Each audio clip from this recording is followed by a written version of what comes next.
Hey everybody. I wanted to do a video today talking about this support group that I went to last night. It wasn't the support group that was a requirement for to get passed for surgery, but it's actually supposed to be a post-op support group that my psychologist asked after I had my psych eval, recommended that I go to.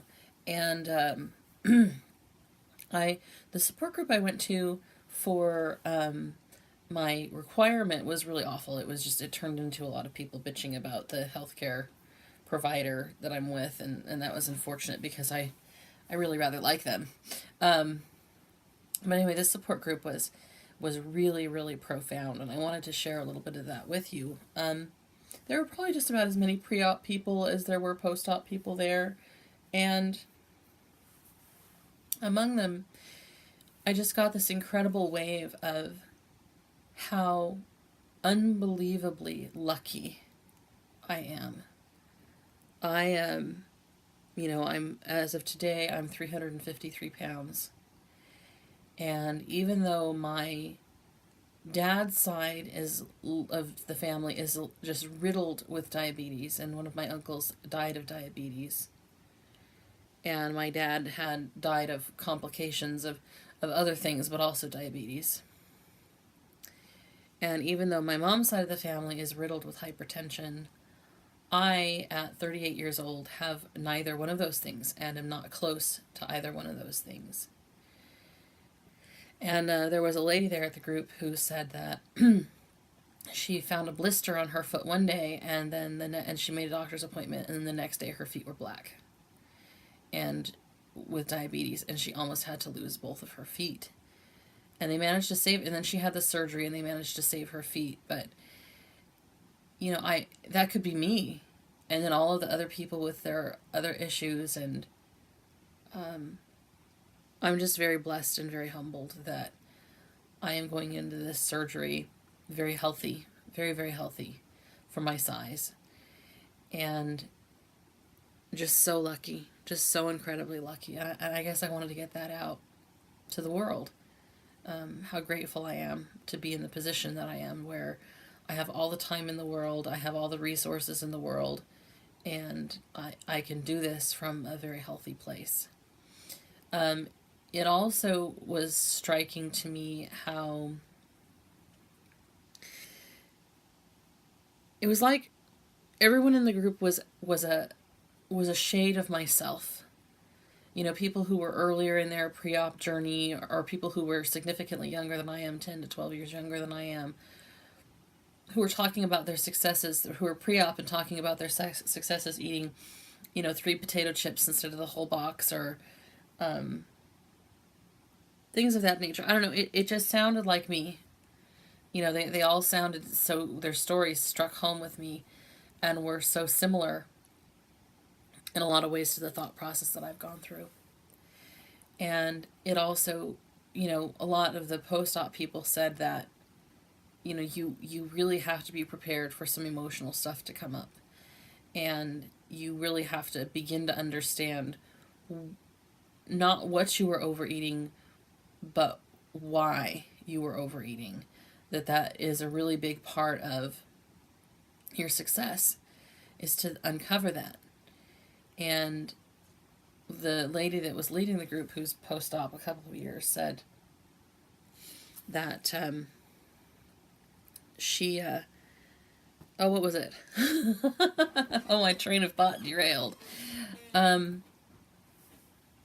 Anyway, the point of that is that I know that part of the reason that I overeat is because I have had a very rough life of abuse up until I was 28, and then one of the things that the abuser as an adult did, as I've mentioned in another video, was starve me for long periods of time. And then when I was an adult, after I turned 30, I moved to Oklahoma with this guy, and we were very, very poor, very, very, very poor. And I know this is an old story, but we didn't know where our food was coming from next. And so whenever we had food, we ate it all, which I realize it's like counterintuitive, and that's a lot of something that like people who help, the poor and the hungry don't always get. Like, well, why can't you just budget your food? Well, it's this psychological thing where you feel like you have to eat it all now because there may not be any tomorrow.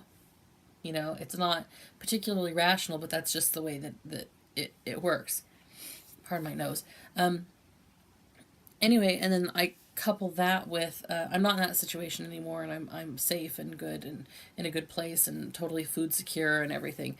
But because of those two things, I've got a really wicked sense of whenever I have food, I need to eat all of the food and I need to feel full, because that fullness has to last me through the starvation time.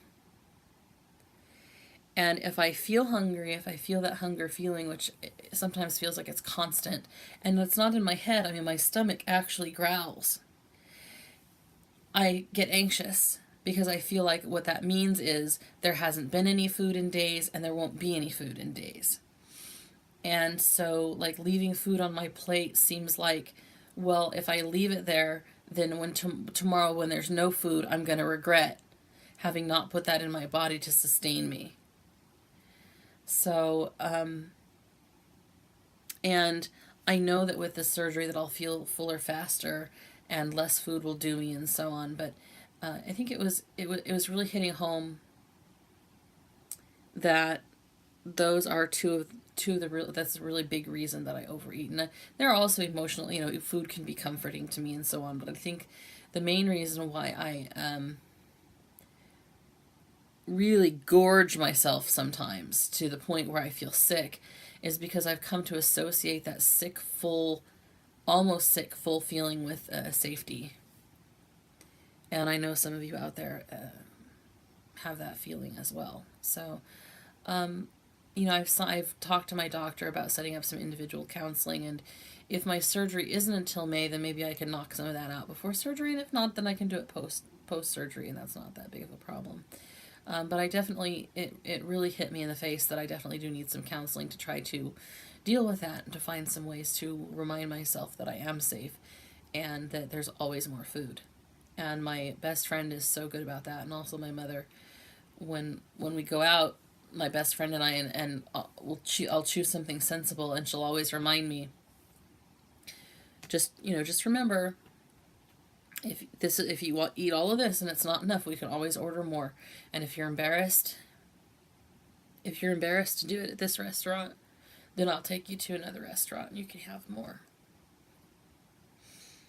And I remember when I first came home from Oklahoma, that relationship didn't work out, whatever. And I was staying with my mom until I was back on my feet, and she bought me this, there's this hamburger place that I really like, and so she bought me a meal there. But they give you like a mountain of French fries. And so I eat the hamburger, and I was just eating these fries and eating these fries and eating these fries. And then she stopped and she said, Michelle, you don't have to eat that much if you don't have to eat it all if you're full, because the house is full of food. There's going to be food tomorrow. Like, you don't have to eat because there's not going to be any more food. And I just burst into tears sitting there with her. I just lost it. And I'm not really a crier, so that was kind of a big deal. And I kind of had put all of that out of my mind, but it really came back to me last night that that's something that I need to make an effort to constantly remind myself of. That there will be more, that I don't have to starve. So anyway, I wanted to share that with you all because it's a big part of the journey. It was a really big revelation for me, and I was very grateful for that group to remind me of those two things, to show me that this is something I need to work on, and also to show me that how incredibly lucky I am and how grateful I should be to, the gods, the universe, and all of that for putting me in this place in my life where I have plenty and I'm healthy and I can have this life-saving surgery. So anyway, I hope you all are having a beautiful day. I have my surgeon's appointment tomorrow wherein I should probably get my surgery date. Fingers crossed. You know, I have it in my mind that he's going to go, no, you have to do 6 more months of a diet. But hopefully that won't happen. So I have my surgeon's appointment tomorrow, and then I will be back with you either tomorrow or Saturday to discuss that. So sorry it was kind of a downer today. Have a great day. Bye.